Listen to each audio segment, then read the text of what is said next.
Hey guys, just wanted to come back on to show you my latest project. It's called a Catscraper. Maison Quotidienne has a pattern that she came up with for her Empire State Building Catscraper. But a couple things that I wanted to point out, of course, looking at the top, you can tell I was not having a good time lining this up. These two top and bottom pieces. So just wanted to give you a couple of pointers to make this job a little bit easier. On her website, on her plan, she has a plan for a one by one, which you can get, but this is my workshop. I had a bunch of scraps, so I had a 1x2, and so that's what I used for the top here.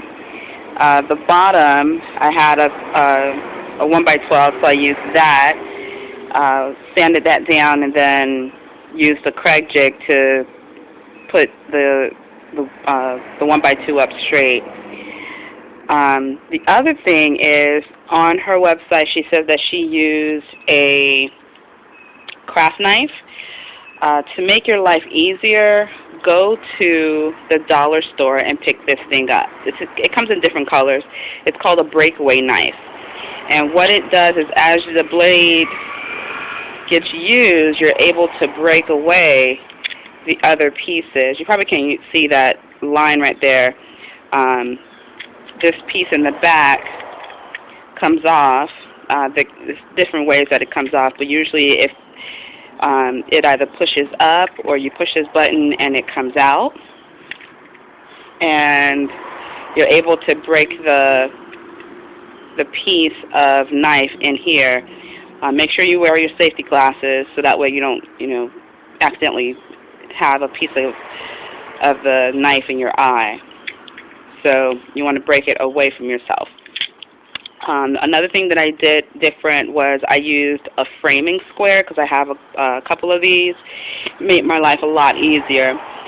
Her measurements has the bottom of this piece down here, cut at 3/4 of an inch, but because my ruler is an inch thick on this top piece, and then on this side is 1.5 inches, I just use these two as my measurements for cutting out all the notches that are on the cardboard. The other thing I did was I used my drill to drill in relief holes in the four corners, and then that made cutting it a lot easier. I had to keep in mind that these don't have to be perfect. These cuts don't have to be perfect. They just have to be as wide enough to get it through your board. The other thing I learned was there are different thicknesses of cardboard. And as you can see, some of these are white, some of these are brown. And that's because it came out of different types of packaging. The one from the post office box, you don't want to get that because it's a little bit too thin. If you have a moving box, that will work a lot easier. Say, for example, this one, actually, I bought a chair, and it had a much bigger thickness of it. Cereal boxes are too thin. Here's another example of a thickness of a board. Now, if you're really good, there are some that have 2 layers to it, like this one. This is one piece and it has 2 layers. These type of boxes will make the height of your box, the height of your cat scraper to be a lot easier because you don't have to cut as many boards as you would if you just had like a 1-layer piece. What else? I think that's it. That's all the pointers that I have. I'll make sure to link her website in the description box so that way you can find her plan. You just download it to the your computer and print it out. Let's see.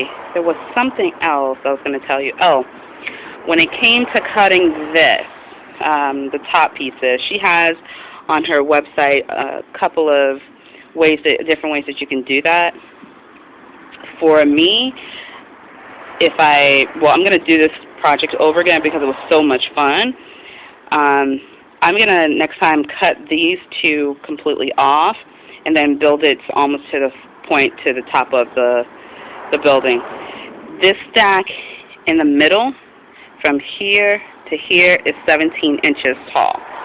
This is actually a 3-foot tall skyscraper, so it's a pretty big piece of cardboard.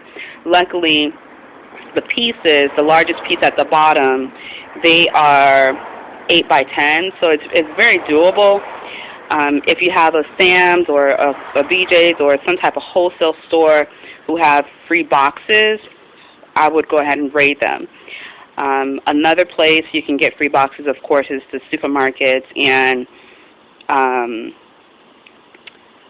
like the Ross and craft stores and things like that. So, but if you wanted to get a bundle of them, that's what took this project the longest. It took me about 2 days to do this.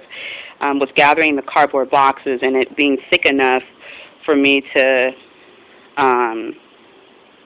not have to cut as many times these boxes.